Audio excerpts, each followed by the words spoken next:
Hey everybody, this is my first video. Here's my story of Blaze.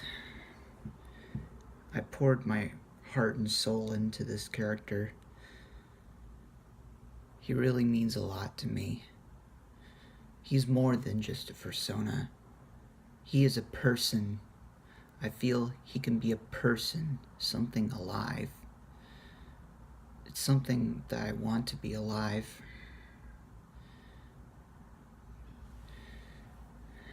And Blaze was one person that I really had imagination into. Now this will be a video on the story of Blaze. This will be everything you need to know about Blaze and his family. What happened. Don't worry, this is safe for work, but it's sad to hear sometimes if any people hear this. But if you guys want to continue, let's continue with the story. So, let's begin.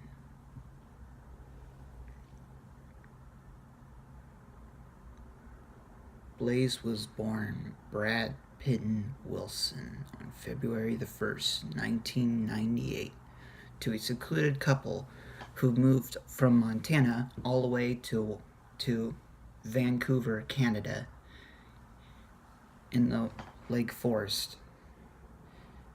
When he was first born, the mother and father didn't know how they would have their own son. And later on in Brad's years, he actually was always a nice person, likes cracking jokes, likes being around with people. At the age of 8, he wanted to learn about ways to fight and protect. He wanted to learn karate. That's why he goes in and out of class multiple times between 2006 to 2012. He wanted to get all the way to a black belt. That way, when he gets the black belt, he'll be doing out more stuff in his own life. Actually, he does karate multiple times, but he always likes going out hunting. Like he's a good learner on how to. He basically likes to learn by his father, Clip.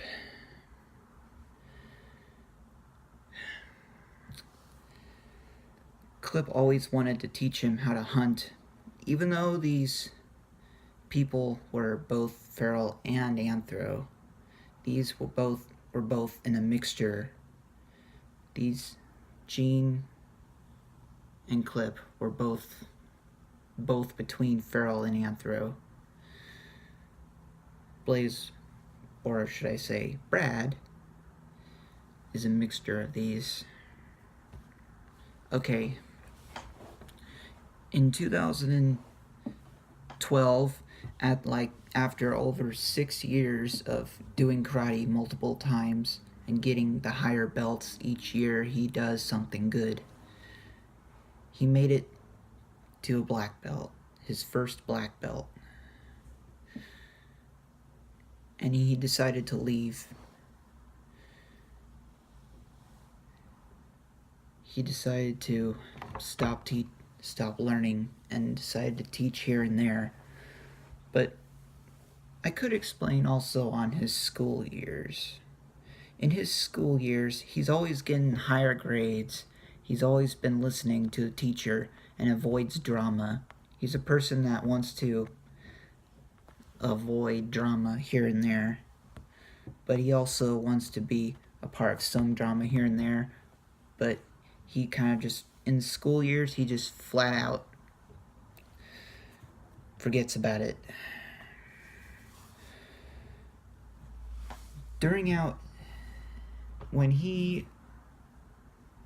I'm trying to figure this out here.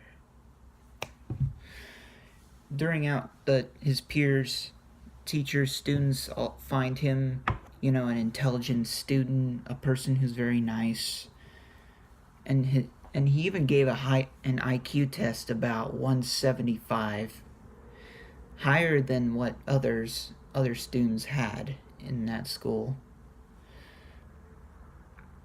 As soon as he decided to stop teaching and learning karate in 2014. Although he will practice here, there, he wanted to do things in his life that is different from the average person. When he just before he graduated high school, he always wanted to learn hunting skills by using out his teeth and sneaking up on the prey. He usually hunts out like squirrels, lizards, small type animals, but when it comes to feeding his family, deer, buffalo, and boar. And just as soon as he graduated high school, at the age of 18 years old, he liked it. He was happy. He was succeeding on something he would do in his life. He graduated high school. And he always cared for his mother and father. His mother the closest, because he always wanted to be very protective around his very loved family. He always wanted to be close to his mother and always wanted to have a good shot, a good way of being connected to his father.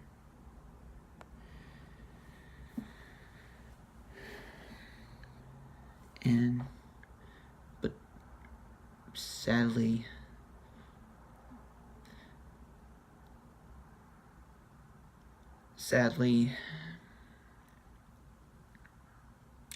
Brad's life would change drastically. On Halloween day of 2016, late around night, around 7:30 p.m., Brad was out with his two friends.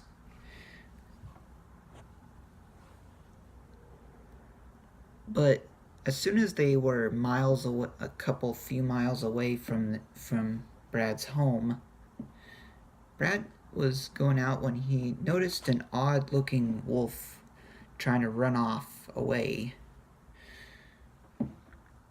He saw a silhouette of something, but it only got closer and closer to the group. And then when he noticed, he saw that he was horrified to discover his father running in front of him, running to him with a big long scar on his eye.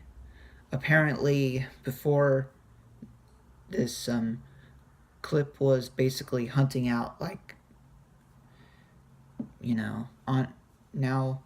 since Brad learned so much on hunting, he decided to do it on his own with his friends. Or just by himself. However, it was a shock to see that his father would run towards him and tell him about what happened.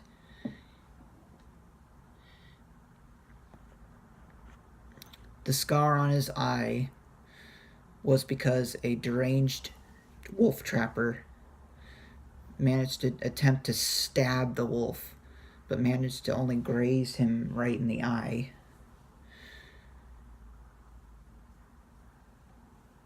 He was really wanting to kill that wolf. He wanted to have... Basically, he is a wolf trapper, and even... He just keeps... As soon as... Then his other wolf trapper buddy comes out with a hunting rifle. Of course, Brad escaped. Clip escaped by biting into the hunter's arm, and then the hunter threw him off the ground, and then Clip took off. He took off into the distance, even though he suffered a little bit of a leg injury when he landed on the floor. He managed to escape just briefly, but it was too late.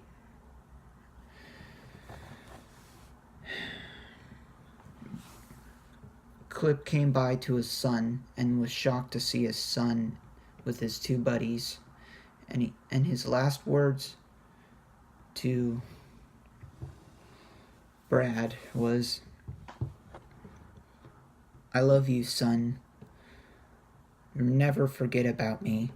I will always be around with you. I will always stay by your side." Just after those last words, he was brutally shot with a .22 caliber rifle. High-powered bash tore right through his chest. Then Clip collapsed onto the floor. Brad cried in agony, and then him and his two buddies just took off. They just ran off away to get away from those hunters.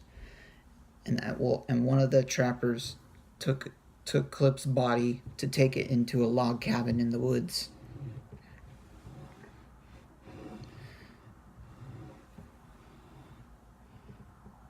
And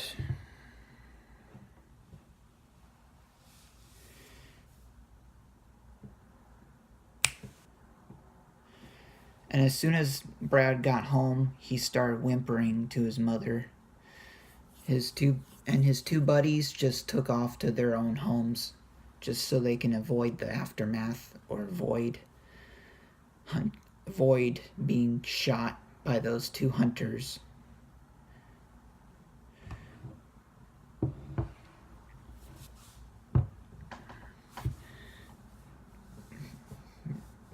Gene cuddled with his son, saying, "Oh my gosh, he's gone?" Brad said, "I will look for him tomorrow. I will bring him back to you if I could find him." Well, that's what he planned to do. The next morning, around 8:30 or so in the morning, later on in the morning, he decided to take matter into his own hands and find the people who killed his father.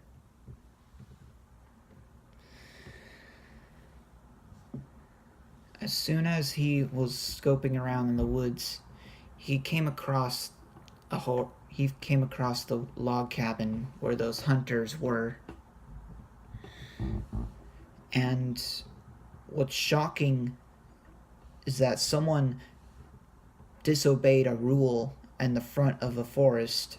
If there were trespassers, it said, "If there will be trespass," there was a sign that was nailed into a wall, into a wooden tree, just at the front of the entrance to the woods. It said, "There will be no hunting on this permit. If hunting occurs, it's illegal to do hunting in the woods." It basically says something like that.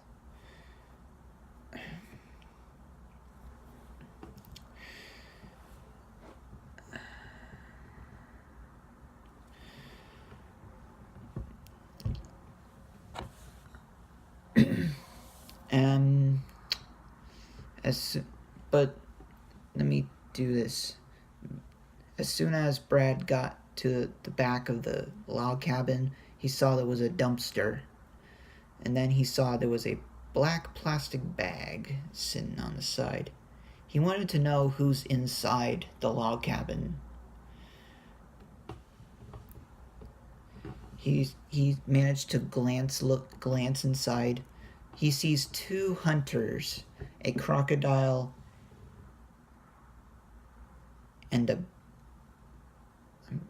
I think there was one crocodile that was in there, which is amazing because normally crocodiles don't really hang out in the wilderness. They usually go out in swampy like areas like Florida, for example. This was shocking.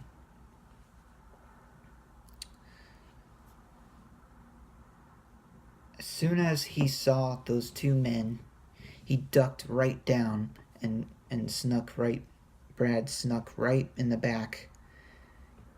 He managed to open the bag, and he was horrified to see his father's skeletal remains inside the bag.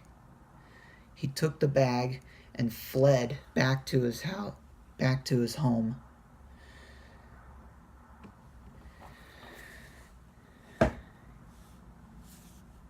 As soon as he brought his father's body, skeletal body, back, they both, Gene and Brad, both buried their father, making sure he will rest in peace. And then, as later on after this ceremony of telling their father how much that they both love him,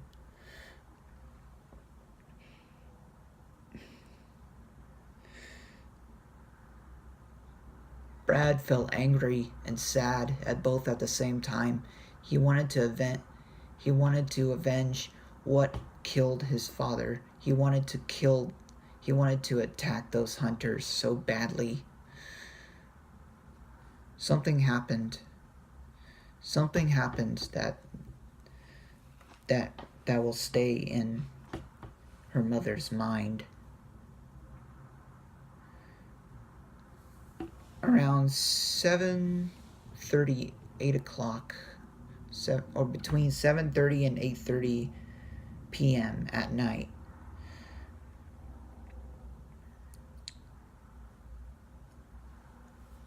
Brad was going around in the woods doing his occasional business of hunting when he noticed an odd-looking shape, some bright illuminating thing in the sky. He thought it would be a shooting star until he noticed it was coming straight towards him. Something happened. Something crushed him. A meteorite just struck down from the earth, crushing Brad. But he wasn't crushed. He managed to, after being hit by that meteor, he managed to squirm himself out of underneath that meteor. But he noticed something strange on him. Now his body is like all black, right? Dark, sleek black.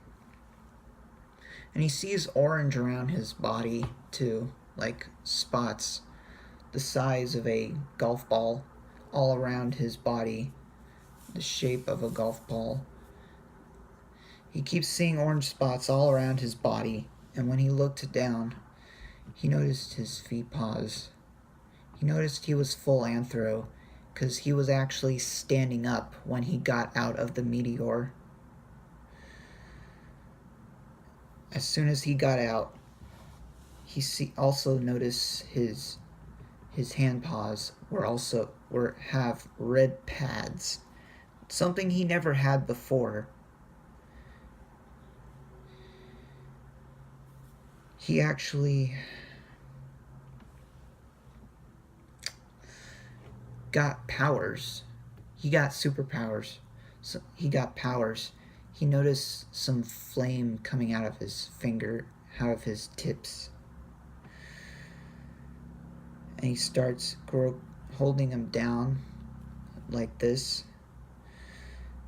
And then he starts looking around.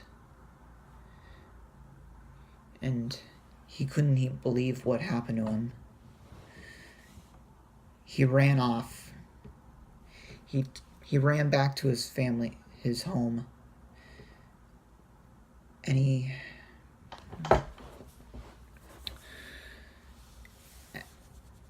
he just went to see his mother, but his mother couldn't believe it. She screamed because she didn't know who it was, even though she is hearing the voice of her own son. She couldn't believe what she's looking at. And as soon as Brad came walking around in the hallway, he looked through a mirror and was horrified to see what the meteor had done to him. His ears in the inside were yellow. He had a big, large orange spot right on his left or right eye.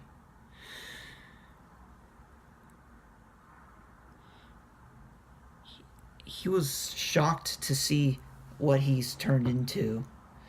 Something unexplained. Something happened. He then looked at his mom and he said, "It's okay, Mom, it's me. Please believe me, it's your son." Then she said, "Brad? Is that you?" Brad. Then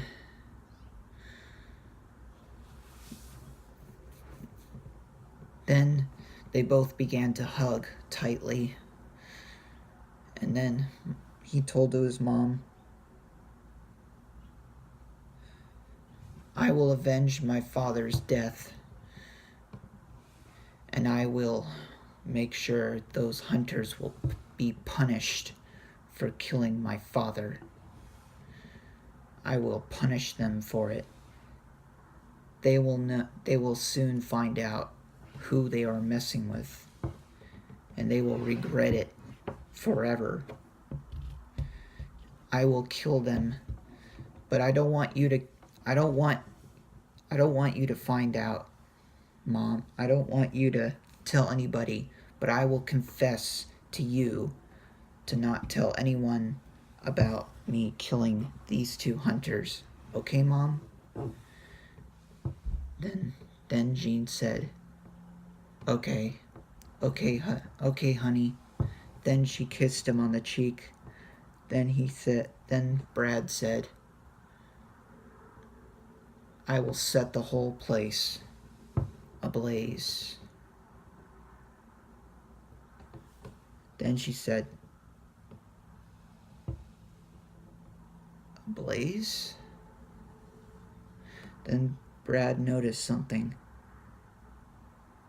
He wanted to be something else. He wanted to be called something that is not very...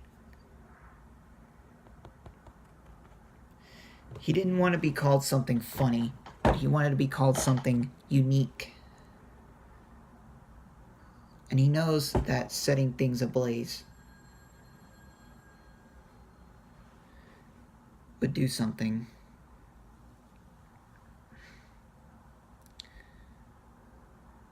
He was now called Blaze. He told his mother to now be... He was going to leave soon also. He told his mother before he left. He said, "Do not tell the police anything, please, Mom. I don't want to be facing jail time. I'm a good person. I deserve life and help. I'm wanting to be a hero, not a villain. I avenge people's death. I will avenge my father's murder. And I will return to you every holiday, including your birthday, on May the 5th. Although I will always be on your side, Mom. I love you." Before kissing her on the cheek and walking off. he went back to the log cabin. He was angry. He was angry because of what those two hunters had done to his father. They ate after that crocodile ate him, basically, like, he felt disgusted and angry, rage inside him.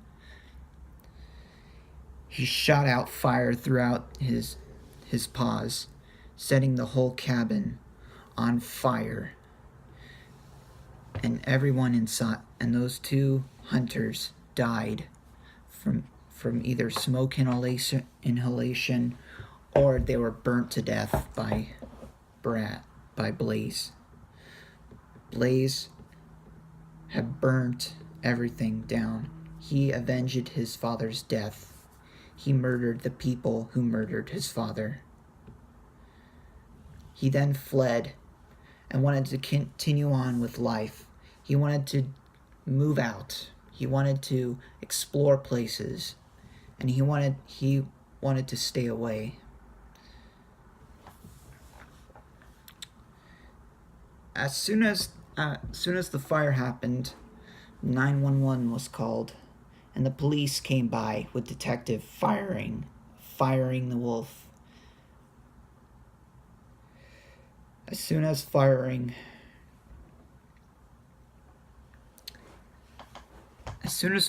looked at the two burnt out bodies of a crocodile and a deer,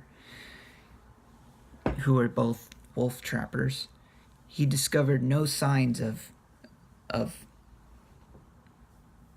foul play, although he discovered that they were severely burnt, and he believes that it wasn't a homicide. I believe it may have been a homicide, or something happened. Nobody knew nobody really saw Blaze kill them. The case grew cold.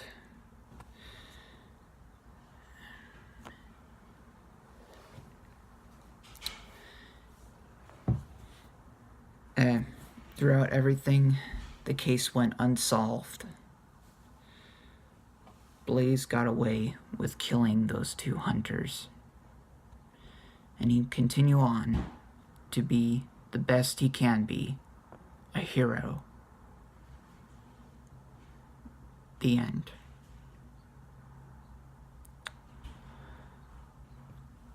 Okay, that's it. Hope you guys enjoy this video from those people on Furry Mino. If you guys want to check out my YouTube channel, you know, anybody who's part of the furry fandom, I mean, if any of you guys like this, I want you guys to be as nice, because this is my first video, and I put my heart and soul into this character. This is something I wanted to give life to.